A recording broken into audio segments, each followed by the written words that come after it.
Welcome to Series 2 of the Productivity for Profit podcast. In this second series, we'll be talking about the mindset behind being productive. Knowing the tools and techniques that increase and maintain our effectiveness are so valuable, and it's our mindset that determines just how powerful they are. So I'm bringing in some very special guests to discuss an array of mindset topics, from how we speak to ourselves, our money mindset, holistic therapies, vibrational energy, and more, so that we can maximize our favorite techniques and take our productivity to a new level.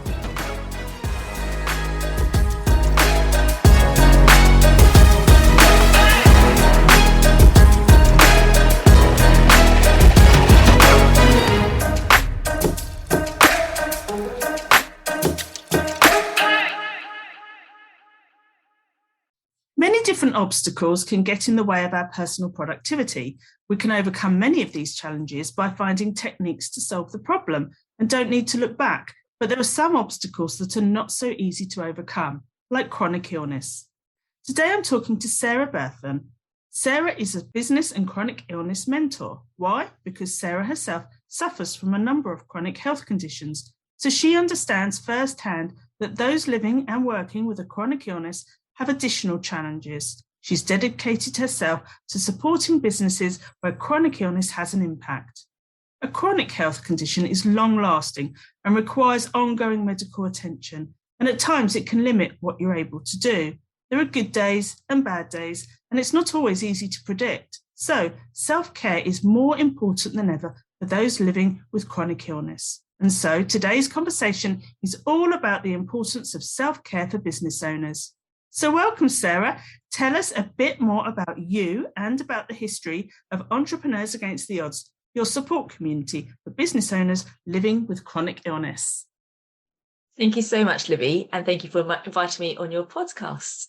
And so I am Sarah Berthon, and I have several chronic illnesses, including POTS syndrome, Ehlers-Danlos syndrome, ME, and chronic migraine. I had a very successful career in my 20s. I worked as a management consultant and was able to travel around the world working with big businesses, implementing IT systems. But I found that I was starting to really struggle. I was getting exhausted. I had a lot of pain and I couldn't work out what was going on. I had lots of medical appointments, but I just wasn't getting anywhere. And in the end, I ended up losing my career as a result of my health because I just couldn't maintain the hours and the travel. Even working 9 to 5 was just too much for me. I did manage to find another job eventually, which was part-time and a lot more relaxed. But I wanted something more. Once I'd got my health under control and had diagnosis, I suddenly felt my ambition coming back again. I knew that I couldn't return to the corporate world because I just did not have enough energy to work those long hours and do the travel that was required. So setting up my own business was the perfect solution. So I started learning how to formulate skincare and started Crafted by Nature skincare, which I turned into a business which provided kits to children so they can make their own skincare at home and running birthday parties and workshops. However, when I launched that, I was following all the advice that I was getting online and I was pushing myself too hard. So as well as working my part-time job, raising my children, I was also running my business in the background. And it reached a point where just before Christmas, I had a big craft fair to attend. And every spare minute I had, I was making up these kits, making bath bombs, making lip balms. And I already had shoulder problems in one shoulder, but I ended up damaging my other shoulder as well, to the point that the day before the craft fair, I couldn't move either shoulder. I was in absolute agony and had to go to hospital in my pajamas because I wasn't able to get dressed. So I realised at that point that that wasn't the way forward. I forced myself to go to the craft fair and I can't remember much of it because I was on heavy painkillers and I was a wipeout for Christmas because I just pushed myself too hard at that point. And I realised that there must be a different way of running a business. So I looked at what I was doing and decided to put some steps in place to run my business in a way that worked well with my health. And once I'd done that, I realised that there was nobody else talking about chronic illness and running a business. And it's quite lonely running a business anyway. It's great to have those networking groups that you can attend. But also having a chronic illness can be very lonely as well. So I wanted to create a space where people with chronic illness who ran businesses could come together and share tips and advice. And obviously I had developed my own strategies and techniques, and I wanted to pass those on. So Entrepreneurs Against the Odds was born, and has been growing ever since. I now have a podcast as well, the Excel Against the Odds podcast, where I share those tips and interview members of the group. And I have a membership, the Excel Against the Odds Success Academy, and I do mentoring as well, just to make sure that when people are running a business and they have a chronic illness, that they run it in a way that really works well with their health and that they're not damaging their health in any way. And so that's my story. It's interesting because although I don't have a chronic illness, I too left the corporate world. I've talked about this many times. If anybody's heard any of my podcasts, they probably sick to death of this story. But I did get run down, and the telltale sign was that I lost my voice for 3 months, and I didn't know why, and I had all the tests, and it turned out to be that I was just run down, despite absolutely loving my job. So although I don't have a chronic illness as such, I think we're all vulnerable to being burnt out, overdoing it, and living in a way that's not sustainable. So a lot of what you're going to say is going to resonate with a lot of people, even if they don't have something that has been labelled or diagnosed. They're still going to understand how important self-care and these steps that you're going to be talking about are for every entrepreneur, whatever their business, whatever their situation. So I wanted to ask you to describe to us what it's like for people living with chronic illness on a day-to-day basis. It's not something that is going to go away. Obviously, you can manage it. Many conditions can be managed to a certain degree. But what are some of the biggest challenges of life, but also when building a business? So I think chronic illnesses can present in very many different ways, and even somebody who has the same chronic illness can have different symptoms and different issues that they're experiencing.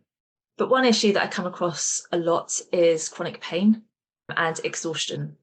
And the other thing that seems to be a common feature is the flare, the boom and bust cycle. So you could be having a good period, and then suddenly out of the blue, you can be having a bad period where literally you can't get out of bed, or you're struggling just to do your day-to-day work, or just even living day-to-day. So that's the really difficult bit, is the unpredictability of it. For me, exhaustion is a big issue. I can sometimes just wake up for no reason and feel exhausted. It's not tiredness, it's a much heavier feeling than that. Every single muscle hurts. It feels like gravity is pushing you down into the ground. And just simple things like getting dressed, brushing your teeth, they all take a lot more effort than they should do.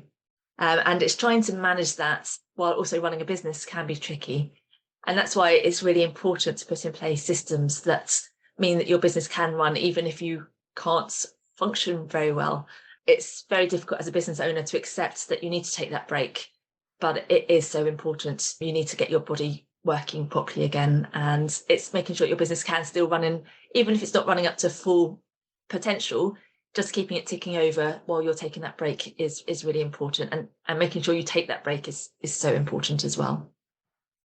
It must be difficult because for many conditions, they're not visible, are they? No one can see them. So when you're struggling, perhaps shopping, or you're finding it difficult to keep an appointment, or life and business, no one can see this on the outside. So your community is so important, because you're with people that will understand that and won't look at you and expect to see a condition. They'll know that on the inside it's hidden. And it also takes a toll emotionally too. It certainly does. If you passed me in the street, you wouldn't have any idea that I was living with chronic conditions. I'm very fortunate that I have a family who's incredibly understanding. My dad has chronic conditions himself, and he also is a business owner. So having his support has been invaluable. And also I have good friends as well who do understand what I'm going through. They know what I was like pre-illness, and they know how they've seen the journey that I've been through. So they have been supportive. However, lots of people in my group haven't got that. They haven't got the support of a partner or family. They are judged on and seen as being almost lazy for not being able to push themselves all the time. And it's just not the case. The people who I meet are the most ambitious people out there. They are often sort of type A personalities where they push themselves so hard, And that's often the problem with a chronic illness, is that if you do push yourself too hard, then there can be penalties as a result of that. It really is important to have people in a community around you who understand what you're going through, having that space where others know that it is a real condition. I think a lot of the problem is that often you feel invalidated. I know when I saw medical professionals in the past, I wasn't treated as if I had a chronic illness. There was a lot of disbelief, a lot of blaming it on stress, of overworking, of doing too much. And it took a lot to be taken seriously. So knowing that there are people out there who believe you and who understand what you're going through is absolutely invaluable and can make a huge difference in your day-to-day life.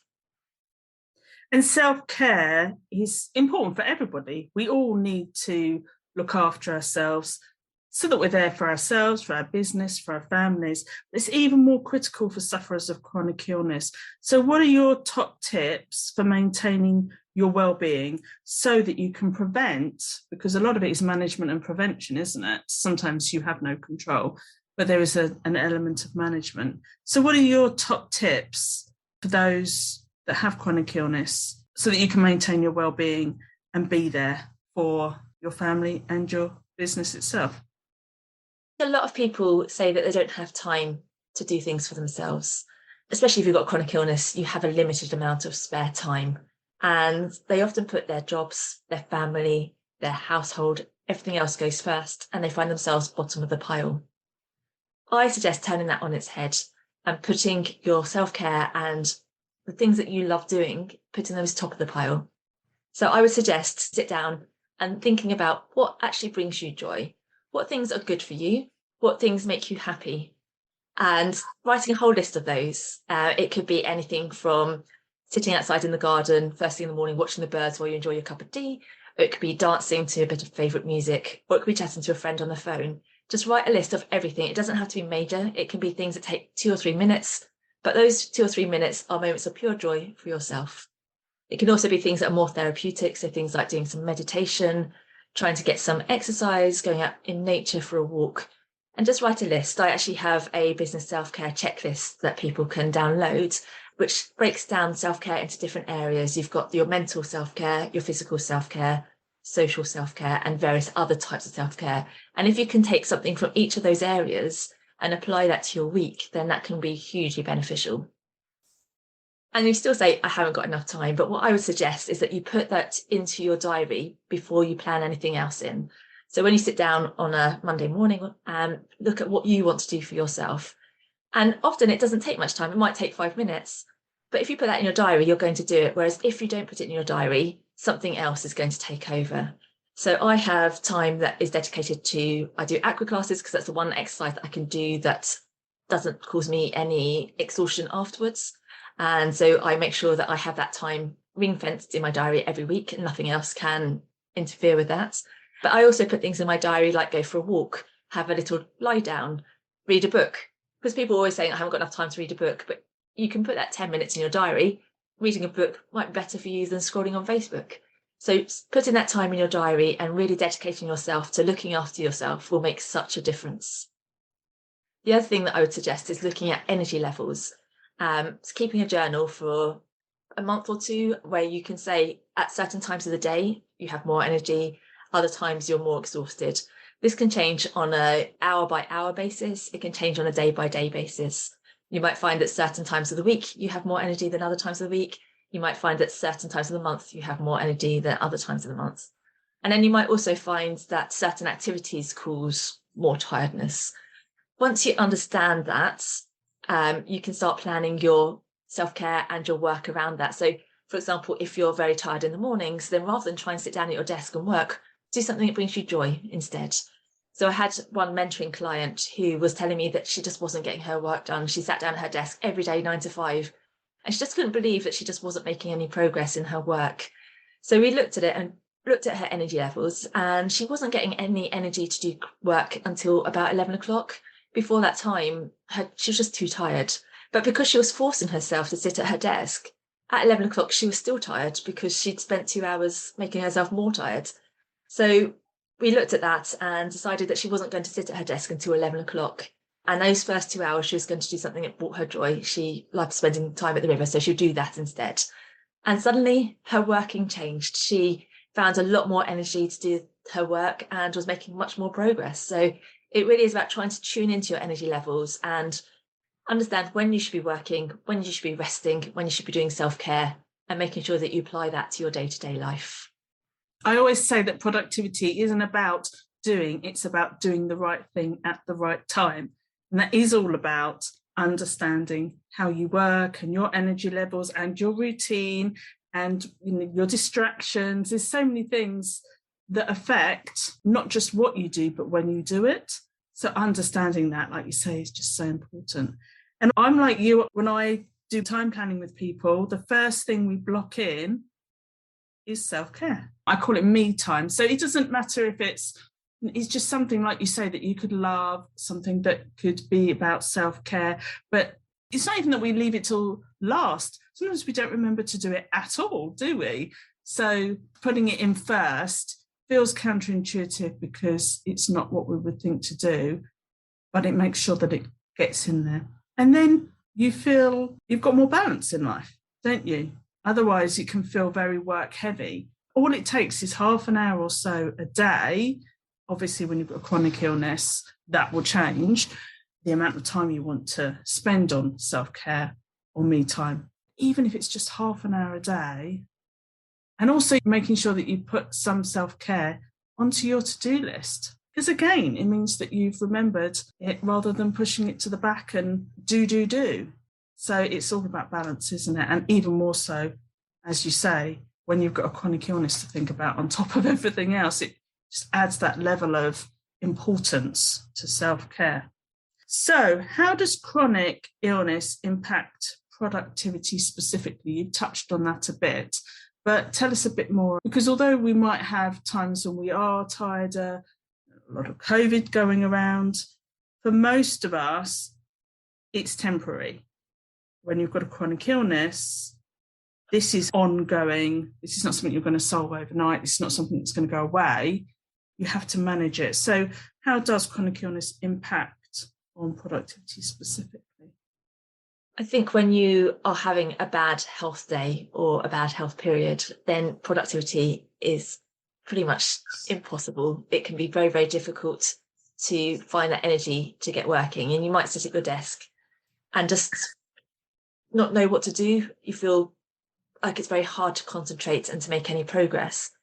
And at that point, it's not worth proceeding. It's not worth trying to do it. It's a good idea to get away from your desk, get some fresh air, clear your mind, and look after yourself. And then think about what you want to do, what you're going to achieve. If you know what you're going to do before you sit down, it's going to really help you to actually achieve something.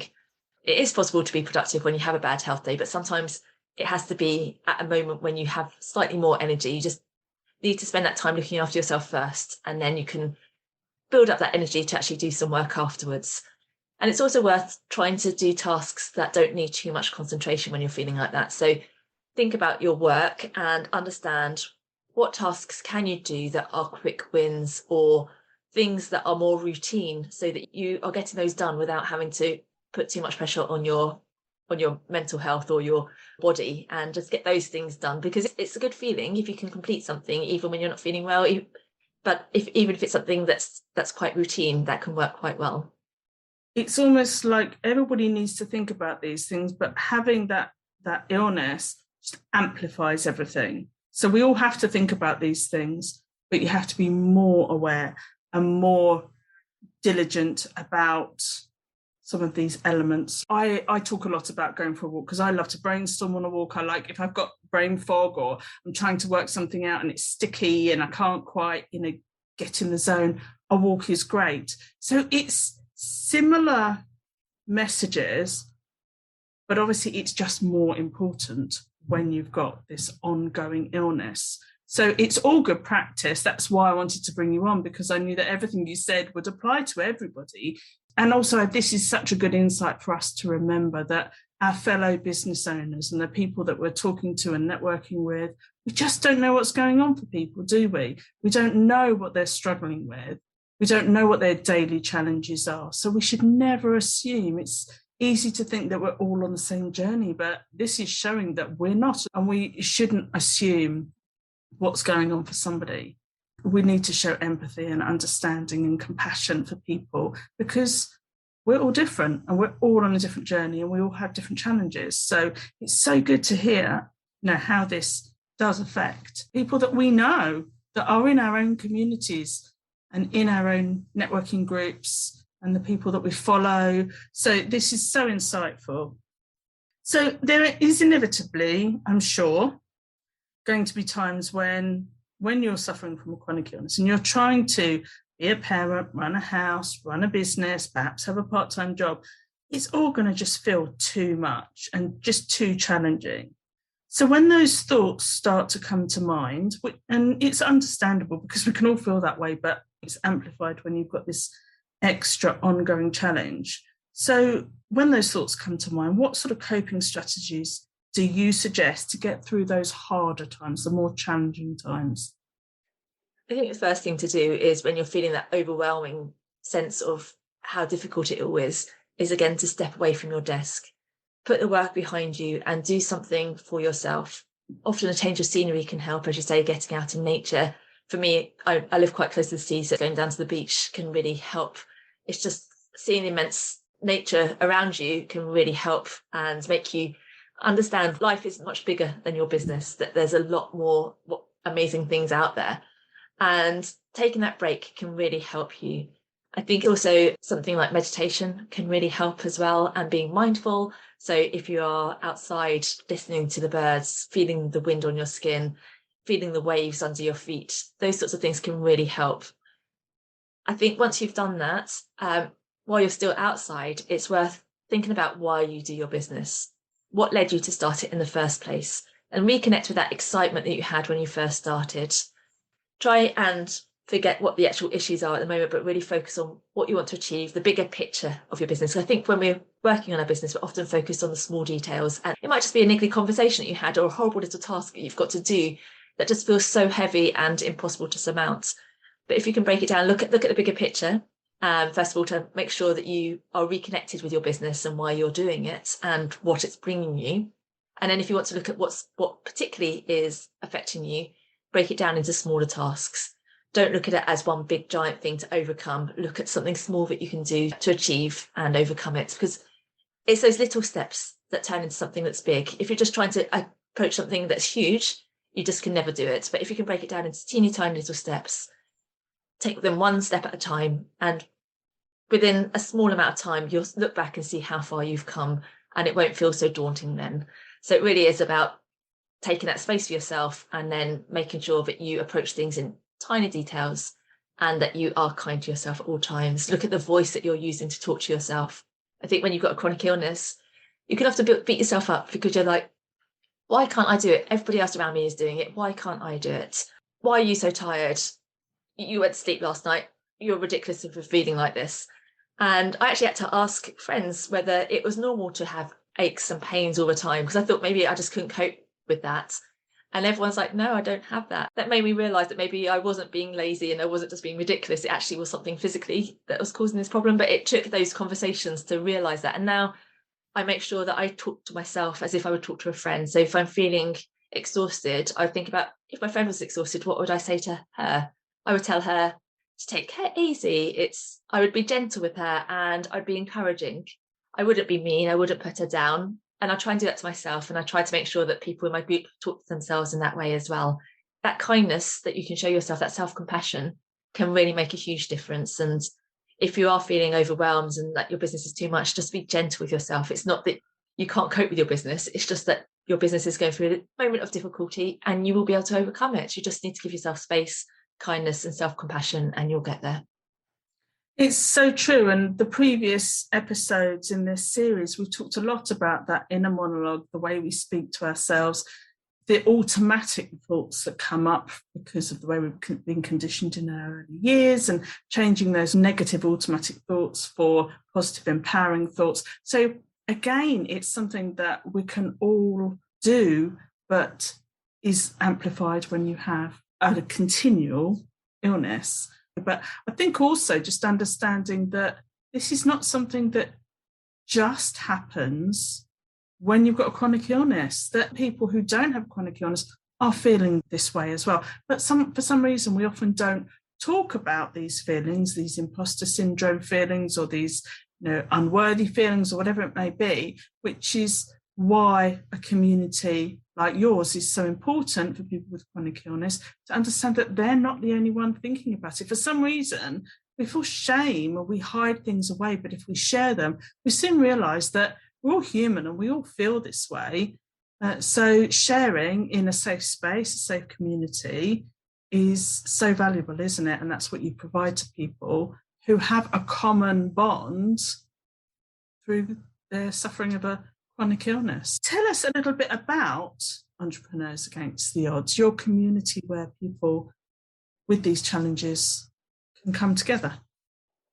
So it's a free community that anyone with a chronic illness can join. I don't judge chronic illnesses. Anyone who feels that they have some sort of chronic illness is welcome to join, whether it's a mental illness or a physical illness or a neurodiverse condition. Everybody is very welcome. And it is just a very supportive and friendly environment where you're very welcome to bring any issues you have, any comments. We have posts most days around different topics to do with self-care, looking after running your business. We have a Follow Friday post where people can talk about their business. And I have noticed that a lot of people are supporting each other's businesses, which is wonderful as well. I also have the Excel Against the Odds podcast, where I interview people from the group about their chronic illnesses and about how they run their business, which is lovely. And I offer one-to-one mentoring, and I have the Excel Against the Odds Success Academy, where we run workshops looking at specific topics that can help you run your business in a better way when you have got a chronic illness. And we have networking and planning time as well. And that's all based on Facebook, isn't it? That's right. Yeah, so I'll be sharing all those links so that people can go and take a look in the show notes. So chronic illness is not something you're necessarily born with, is it? It can rear its ugly head at any time in life. And I'm guessing that can be quite a shock, like you've described how you didn't immediately understand. And it can be shocking, it can be very emotional, and it can mean making big life changes. But it can also mean exciting opportunities and perhaps a different direction. And it did for me when I burnt out. I never expected to be a business mentor, but it has changed my life's direction.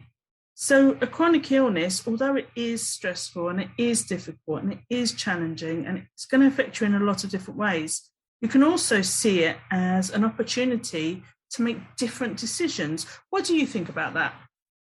Yes, I think that's very true. When you first get diagnosed with a chronic illness, it can feel very overwhelming. Your life does suddenly change. As I said, I lost my career as a result of my condition. And at that point, I felt very low about it. I just didn't know what to do. My identity was very much caught up in my career. And suddenly I found myself without that. And I had to rebuild my identity again. I'd had a plan for the future. I knew exactly where I was heading and it all looked very rosy. And suddenly that wasn't the case anymore. So it took a period of readjustments. But once I got there, and now I can definitely see that I look at life in a different way. I appreciate the small moments. I don't have my identity tied up in my career anymore. My identity is inside me instead. And that, I think, is a very important journey to go on. And I do appreciate nature. I do appreciate the moments of self-care and the little moments of joy that I find in my life. And also, I appreciate when I have good health days. I am delighted and I get that smile on my face, which a lot of people just take for granted, but I don't. If I have a good health day, that's amazing, and I will appreciate that a lot more. So I think you do find more enjoyment in things. And I think also it makes you think about what you want to do with your life, because you have limited energy. You can't spend time doing things that you feel that you should be doing. You can't spend time with people who aren't bringing you, who might be draining you. So you choose how to spend your time more wisely because you have that limited energy. If you're spending that energy, you want to spend it doing things that have a good payback. So spending time with people who are interesting or who you can have that connection with, or doing something outside where you can feel joy and happiness. You're less likely to do things that are exhausting or that bring you down. I think it just gives you that that focus that you might not have had otherwise. And you're there to help people to take that seriously, aren't they? Because sometimes people do just let life roll on and live their day-to-day routine without so much thought. But when you're surrounded by people who are having these conversations, like you are in your community, it almost gives people permission to put themselves first and to think about what's best for them and not just wear those hats of mum and work. So yeah, that's really interesting. Again, it's something that we should all be doing. It's even more important when you're suffering from a chronic illness. So this has been fascinating. Thank you so much for giving us an insight, which I think we should all have, to know that the challenges we have, the way we are, is not the same as everybody else. There is common ground. We are doing a lot of the same things, but we all have our own challenges and we're all making our own way in the world and in business. So this has really helped to highlight some of the things that we should be more aware of and to show compassion and not to assume that we know what building a business is like, because it is different for everybody. So thank you so much. Have you got anything else to add? Yes. We're talking about the fact that often we are a mum or a friend and that we often feel that overwhelmed by that. I think if we look after ourselves first, then all those relationships will benefit from it as well. So if we start putting ourselves first, we'll be a better mum, we'll be a better business owner, we'll be a better friend, we'll be a better daughter. We often feel guilty for putting ourselves first, but in fact, everyone around us will benefit from that. So start putting yourself first and the world will be happy for you. Yeah. And again, I think it's overcoming those conditions that we were taught as children, wasn't it? Be kind, so you think you have to put everybody else first. Be a mother, so therefore you've got to put your family first. So yes, we've got to flip that on its head and know that when we look after ourselves, it does impact everyone around us, doesn't it? It makes us our best selves, which naturally is going to radiate out to everyone we come in contact with. So what a lovely thing to end on. Thank you so much for joining me on the Productivity for Profit podcast.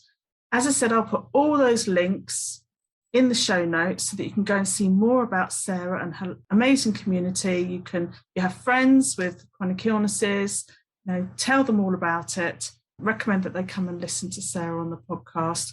And I'll see you all next time on the Productivity for Profit podcast.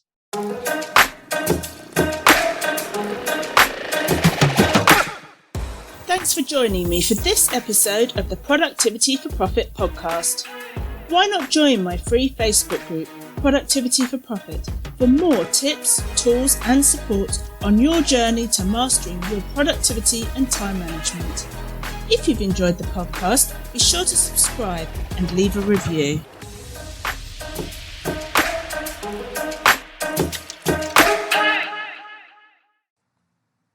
If you're juggling the demands of a service-based business helping your clients and all the other demands of life, then you're probably feeling pretty short of time. So this is just for you.